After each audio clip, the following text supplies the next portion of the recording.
Di antara nu ngahalangan teh opat perkara. Hiji dunia, nomor kedua makhluk, nomor ketilu nafsu, nomor keempat setan. Mun opat perkara geus eueuh di diri urang, di hati urang bakal tetempuan beda, dedengian beda.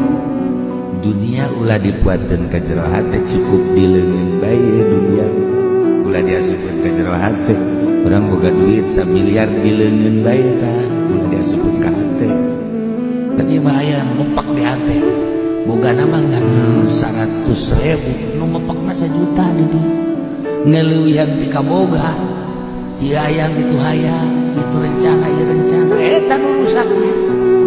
Ieu jadi mainan doang nu mentek teundeunna dileungeun doang, lantaran bakal ditinggalkeun ku urang nu dibawa nu aya di hate urang.